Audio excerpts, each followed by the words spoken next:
இந்த இந்தியாவுடைய பொருளாதாரத்தையும் தொழிலையும் தொழிலாளர்களுடைய வாழ்வாதாரத்தையும் அளிக்கக்கூடிய வகையில் அல்லது இந்தியாவை தனக்கு அடிமைப்படுத்த வேண்டும் என்கிற கெட்ட நோக்கத்தோடு இப்போது அறிவித்திருக்கிற 500% வரி விதிப்பை கண்டித்து உடனடியாக இத்தகைய அறிவிப்புகளை திரும்ப பெற வேண்டும் என்று வற்புறுத்தி தமிழ்நாட்டில் வரக்கூடிய 22ஆம் தேதி ஜனவரி மாதம் 22ஆம் தேதி தமிழ்நாட்டுடைய முக்கியமான தொழில் கேந்திரங்களில் மார்க்சிஸ்ட் கம்யூனிஸ்ட் கட்சியின் சார்பில் அமெரிக்காவினுடைய இந்த அடாவடித்தனத்திற்கு எதிராக கண்டன ஆர்ப்பாட்டத்தை நடத்துவது என்று நாங்கள் தீர்மானித்திருக்கிறோம்.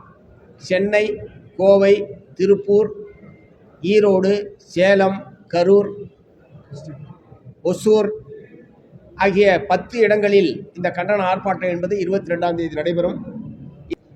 அதே மாதிரி இப்போது தமிழ்நாடு அரசாங்கம் தமிழர் திருநாளை ஒட்டி பொங்கல் பரிசு தொகுப்பை அறிவித்திருக்கிறார்கள். கடந்த 8ஆம் தேதி மாண்புமிகு முதலமைச்சர் அவர்கள் அதை துவக்கி வைத்திருக்கிறார்கள். இந்த அறிவிப்பை மார்க்சிஸ்ட் கம்யூனிஸ்ட் கட்சி வரவேற்கிறது. ஆனால் அதே நேரத்தில் இந்த கையடக்க கணினியின் மூலம் ஒவ்வொரு அட்டைதாரரும் கைரேகை வைத்துத்தான் அந்த பொருட்களை பெற முடியும் என்கிற ஒரு முறை என்பது ஏற்கனவே இருக்கிறது. ஒரே நேரத்தில் பல பயனாளிகள் போய் ரேகை வைக்கிற என்ற போது அது இணைப்பில் ஒரு மிகப்பெரிய சிரமம் என்பது ஏற்பட்டு பல மணி நேரம் காத்திருக்க வேண்டிய கட்டாயம் என்பது கடந்த காலத்தில் ஏற்பட்டது. இந்த இந்தியாவுடைய இறையாண்மையை பாதுகாப்பதற்காகவும் தொழிலாளர்களுடைய வாழ்வாதாரத்தை பாதுகாக்கவும் நடக்கக்கூடிய இந்த கண்டன ஆர்ப்பாட்டத்தில் பெரும்பகுதியான மக்கள் கலந்து கொண்டு பேராதரவு தர வேண்டும் என்று இந்த சந்தர்ப்பத்தில் நான் கேட்டுக்க விரும்புகிறேன். அதாவது பாரதிய ஜனதா கட்சியை பொறுத்தவரை தங்களுடைய எதிரிகளை பழிவாங்குவதற்கும் அல்லது தனக்கு எதிரானவர்களை தங்கள் அணிக்கு வளைத்துக் கொள்வதற்கும் சாம பேத தான தண்டம் என்று சொல்லக்கூடிய எல்லா விதமான வழிமுறைகளையும் அவர்கள் கடைபிடித்துக் கொண்டிருக்கிறார்கள். மிரட்டுறவங்களை மிரட்டுறது அல்லது அமலாக்கத்துறை, வருமான வரித்துறை, மத்திய புலனாய்வுத்துறை போன்ற பல்வேறு துறைகளை பயன்படுத்தி மிரட்டி பணிய வைப்பது அல்லது வேறு வகையால் அவர்களை தங்களுக்குள் வளைத்துக் கொள்வது என்கிற ஒரு தந்திரத்தை அநேகமாக அவர்கள் பிஜேபி 2014 ஆட்சிக்கு வந்த காலத்திலிருந்து தொடர்ந்து இதை கடைபிடித்துக் கொண்டிருக்கிறார்கள். தன்னாட்சி அதிகாரம் பெற்ற தேர்தல் ஆணையத்தையும் தங்களுக்கு சாதகமாக வளைத்துக் கொள்வது என்கிற முறையில் தான் கடந்த பல ஆண்டுகளாக தேர்தல் ஆணையத்தை தவறான முறையில் பயன்படுத்தி பல மாநிலங்களில் அவர்கள் ஜனநாயகம் என்கிற பெயரில் ஒரு மோசடியான தேர்தலை நடத்தி ஆட்சி அதிகாரத்தை கைப்பற்றி கொண்டிருக்கிறார்கள். அதற்கான ஏராளமான விவரங்கள் எல்லாம் ஏற்கனவே வந்திருக்கிறது. தேர்தல் ஆணையர் நியமனத்திலேயே விதிமுறைகளை மாற்றி உச்சநீதிமன்ற தலைமை நீதிபதிக்கு பதிலாக ஆளுங்கட்சியை சார்ந்தவர்களை 2 பேர் இருக்கலாம் என்று கொண்டு வந்து பெரும்பான்மை என்கிற பெயரில் அவர்களுக்கு வேண்டிய நபர்களை தேர்தல் ஆணையர்களாக நியமித்துக் கொள்வது என்கிற நடைமுறையை இப்போது அவர்கள் கொண்டு வந்து விட்டார்கள். அதே மாதிரி ஜனநாயகன் படத்தை பொறுத்தவரை தணிக்கை வாரியம் நடந்து கொண்டது உண்மையான கண்டனத்துக்குரியது. ஏனென்றால் மொத்தமே 5 பேர் தான் அதில் இருக்கிறாங்க. அந்த 5 பேரில் 4 பேர் யூஏ சான்றிதழ் வழங்கலாம் என்று ஏற்றுக்கொண்டதற்கு பிறகு ஒரு நபர் புகார் செய்தார் என்பதற்காக சான்றிதழ் வழங்காமல் இருந்தது என்பது வன்மையான கண்டனத்துக்குரியது. இதுவரை அந்த மாதிரியான ஒரு அணுகுமுறையை அவர்கள் மேற்கொண்டதே கிடையாது. இதுதான் முதல் முறை. யாரோ ஒருத்தருக்கு ஒரு மாறுபட்ட கருத்து இருக்கிறதுனால 4 பேர் சொன்னதை எப்படி மாற்ற முடியும்? ஆனால் இதில் வேண்டுமென்றே தான் அது அப்புறம் அதுக்கப்புறம் நீதிமன்றத்துக்கு போய் நீதிமன்றத்தில் வழக்கு நடந்து தனி நீதிபதி யூஏ சான்றிதழ் வழங்கலாம் என்று நேற்று காலையில் அவர் தீர்ப்பு வழங்குகிறார். உடனடியாக சென்சார் போட நாங்கள் மேல்முறையீட்டுக்கு செல்கிறோம் என்று சொல்கிறார்.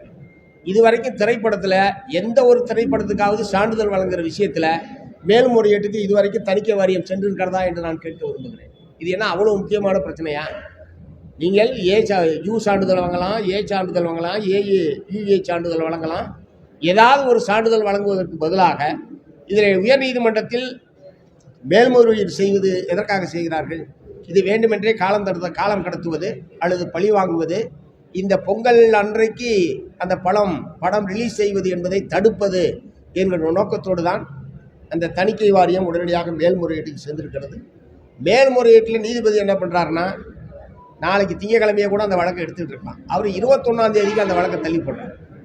மற்ற பல வழக்குகளில் அவசரமாக விசாரிக்கக்கூடிய நீதிமன்றம், அவசியமில்லாத பல வழக்குகளில் இரவு நேரத்திலே கூட நீதிமன்றத்தை நடத்தி தீர்ப்பு வழங்கக்கூடிய நம்முடைய தமிழ்நாட்டு நீதிமன்றங்கள், இது பல நூறு கோடி கணக்கான ரூபாய் முதலீடு சம்பந்தப்பட்ட பிரச்சனை.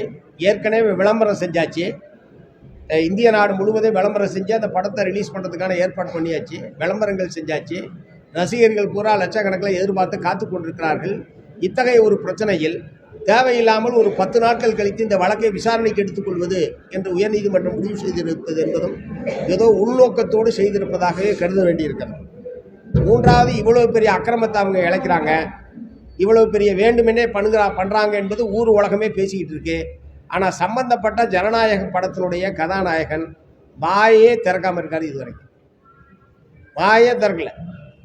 அதாவது மற்றவர்களுக்கெல்லாம், மற்ற மக்களுக்கு ஒரு பாதிப்பு என்றால் இந்த விஜய் வந்து நிற்பான் அப்படின்னு பஞ்சு டைலாக் பேசின திரு விஜய் அவர்கள் அவருடைய படத்திற்கு அவரை நம்பிதான் தயாரிப்பாளர்கள் கோடிக்கணக்கான ரூபாய்களை முதலீடு செய்திருக்கிறார்கள்.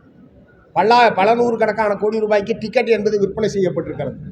இத்தகைய பிரச்சனையில் விஜய் அவர்களுடைய இந்த மௌனம் என்பது எவராலையுமே ஏற்றுக்கொள்ள முடியாத ஒரு விஷயம். தனக்கு ஒரு அநீதி இழைக்கப்படுகிற போது அல்லது தன்னை சார்ந்திருக்கக்கூடிய தயாரிப்பாளர்கள் ரசிகர்களுக்கு ஒரு அநீதி இழைக்கப்படுகிற போது எதிர்த்து குரல் கொடுக்க முடியாதவர், நாளைக்கு மக்களுக்கு ஒரு பாதிப்பு என்றால் இவர் என்ன குரலை கொடுத்துவிடப் போகிறார் என்கிற கேள்வியை நான் எழுப்ப விரும்புகிறேன்.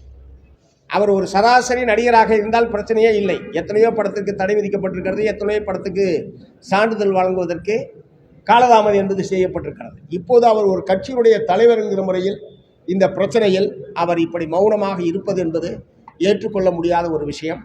ஒருவேளை அவருக்கே இந்த மத்திய அரசாங்கத்தை பகித்துக் கொள்ளக்கூடாது, ஒன்றிய பிஜேபி அரசாங்கத்தை பகித்துக் கொள்ளக்கூடாது என்கிற நோக்கத்தோடு இப்படி மௌனமாக இருக்கிறாரா என்கிற கேள்வியை நான் எழுப்ப விரும்புகிறேன். எப்படி இருப்பினும் தன்னாட்சி அதிகாரம் பெற்ற தணிக்கை வாரியத்தை இப்படி ஒன்றிய பிஜேபி அரசாங்கம் பயன்படுத்துவது என்பது உண்மையான கண்டனத்துக்குரியது. தணிக்கை வாரியத்தை இப்படி தன்னுடைய அரசியல் சுய நோக்கத்திற்காக பயன்படுத்தக்கூடிய பிஜேபி அரசாங்கத்தை மார்க்சிஸ்ட் கம்யூனிஸ்ட் கட்சியின் சார்பில் உண்மையான கண்டனத்தை நாங்கள் தெரிவிச்சுக்க விரும்புகிறோம்.